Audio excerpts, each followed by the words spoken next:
ఆంధ్రప్రదేశ్ రాష్ట్రం తిరుపతి జిల్లా శ్రీకాళహస్తిలోని స్వర్ణముఖి నదికి జలకళతో కార్తీక మాసంలో స్వచ్ఛజల ప్రవాహించటంతో నదీ పరిసరాల్లో పవిత్రమైన వాతావరణం నెలకొంది. శ్రీకాళహస్తి పట్టణానికి ఆభరణంలా నిలిచే పవిత్ర స్వర్ణముఖి నది మళ్లీ జలకళను సంతరించుకుంది. కార్తీకమాసం ప్రారంభమైనప్పట్నుంచి ఎగువ ప్రాంతాల్లో కురుస్తున్న వర్షాలతో నది పరవళ్లు తొక్కుతూ పూర్వ వైభవాన్ని స్మరింపజేస్తోంది. ప్రతి ఏడాది కార్తీకమాసంలో స్వర్ణముఖి తీరం భక్తజనాలతో కళకళలాడుతుంది.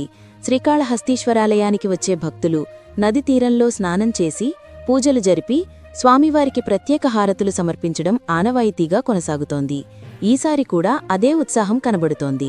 గత 3 రోజులుగా చిత్తూరు జిల్లా ఎగువ ప్రాంతాల్లో కురిసిన వర్షాల కారణంగా స్వర్ణముఖి నదిలో నీటి ప్రవాహం పెరిగింది. నది నీరు శ్రీకాళహస్తి బ్రిడ్జ్ కింద సాఫీగా ప్రవహిస్తూ భక్తుల దృష్టిని ఆకర్షిస్తోంది. పచ్చని కొండలు, ఆలయ ఘంటానాదాలు, నీటి చిలకరింపు కలిసి ఆ ప్రాంతానికి కొత్త అందాన్ని తెచ్చాయి. నది తీరంలో వందలాది భక్తులు, స్థానికులు చేరుకుని స్నానం, హారతులు, దీపదానం వంటి కార్యక్రమాలు నిర్వహిస్తున్నారు. ముఖ్యంగా సాయంత్రం సమయంలో నదికిచ్చే హారతులు అద్భుతంగా అలరిస్తున్నాయి. కాంతులతో మెరిసే స్వర్ణముఖి తీరం, భక్తి గీతాలతో నిండిన వాతావరణం, ఈ దృశ్యం చూడటానికి ఎవరైనా ఆగిపోతారు. స్వర్ణముఖి తీరం వద్దకు వచ్చిన భక్తులు బ్రిడ్జి పైనుంచి సెల్ఫీలు, ఫోటోలు తీసుకుంటూ ఈ సహజ సౌందర్యాన్ని ఆస్వాదిస్తున్నారు. నది జల ప్రవాహాన్ని చూసి చిన్నారులు ఆనందంతో కేరింతలు కొడుతుంటే పెద్దలు స్వామి సన్నిధికి కృతజ్ఞతలు తెలుపుతున్నారు. భక్తుడు రాజశేఖరం మాట్లాడుతూ, ప్రతి సంవత్సరం కార్తీక మాసంలో శ్రీకాళహస్తీశ్వర దర్శనం కోసం వస్తుంటాం. ఈసారి నది నీరు చూసి మనసు పరవశించింది. స్వామి అనుగ్రహమే ఇది. నది వద్ద దీపాలు వెలిగించడం ఎంతో పవిత్రం అని చెప్పారు. స్థానికులు కూడా అదే భావన వ్యక్తం చేస్తున్నారు. గత కొన్ని మాసాలుగా నదిలో నీరు తగ్గిపోవడంతో నిరాశలో ఉన్నారు.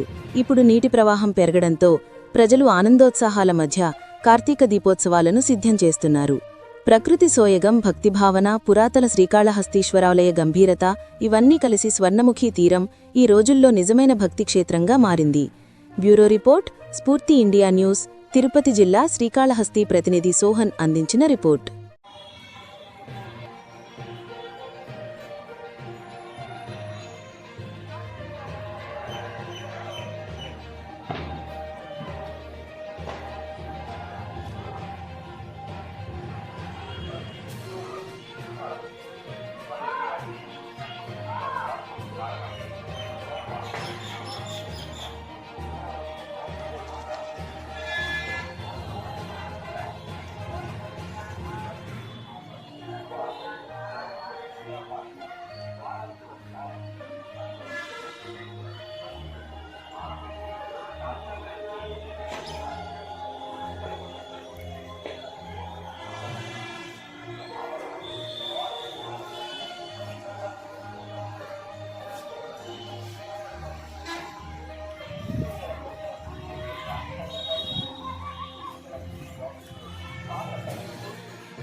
వాడు మొన్న ఎన్కౌంటర్ చేసినాడు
రాజశేఖరాచారి నా పేరు. నేను బాల్యంలో 1976లో తర్వాత మళ్ళీ 2 సార్లు మా నాన్నగారు ఇక్కడికి పిలుచుకొచ్చారు. అక్కడి నుంచి వచ్చినప్పుడు అప్పుడు స్వర్ణముఖి నదిలో మా నాన్నగారు గ్రూప్ ఫోటో తీసుకున్నారు.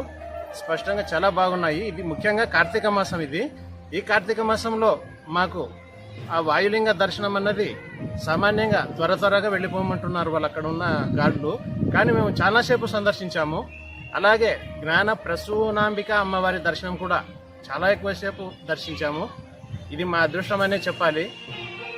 ఇది కాళహస్తిలో ఈరోజు చాలా సంతోషంగా మేము గడిపాము. కనుల పండుగగా ఉంది. అన్ని ఏర్పాట్లు చక్కగా ఉన్నాయి. భక్తులకు అన్ని సౌకర్యాలు కల్పించారు. గతంలో వచ్చినప్పుడు కాకుండా ఇప్పుడు ఇంకా బాగా మెరుగ్గా ఉంది. దిగువన కనిపిస్తున్నది స్వర్ణముఖి నది. చాలా బాగుంది. చాలా సంతోషం. స్వర్ణముఖి నది గతంలో చిన్నగా పలుచగా అప్పుడు మేము ఫోటో తీసుకున్నప్పుడు పిల్లలుగా ఉన్నప్పుడు సన్నగా కనిపిస్తుంది. ఇప్పుడు వర్షం పడి కొంచెం బాగా ఎక్కువగా కనిపిస్తున్నాయి వాటరు. దీని గురించి అంతా కూడా చాలా చరిత్ర ప్రసిద్ధమైన స్థలం ఇది. మన భారతదేశంలో ముఖ్యంగా మన వేదభూమిలో ఇలాంటివన్నీ కూడా ఎటువంటి కొదవ లేకుండా వీలైనన్ని ఎక్కువ ఉన్నాయి. మనం వాటిని దర్శించి తరించడం అన్నది మన పూర్వజన్మ సుకృతము, మన అదృష్టం. ఇంకా ఇంతకంటే ఏం చెప్పలేను. స్వర్ణముఖి నదిలో ఒక సూది వేస్తే కూడా కనిపించేటటువంటి వాటర్ అంత స్వచ్ఛంగా అప్పట్లోనే కనిపించాయి. ఆ నీళ్ళని ఇట్లా శిరస్సుపై చల్లుకుంటే కూడా ప్రోక్షణ చేసుకుంటే కూడా ఎంతో పుణ్యము. మన వేదకాలం ఋషులంతా కూడా సంచరించి ఇక్కడ పలు విధాలుగా మనకు వేదాలు ఉద్బోధించారు. వాటిని దర్శించుకొని మన జన్మను తరింప చేసుకోవడమే మన మానవ జన్మకున్న అదృష్టమని చెప్పాలి.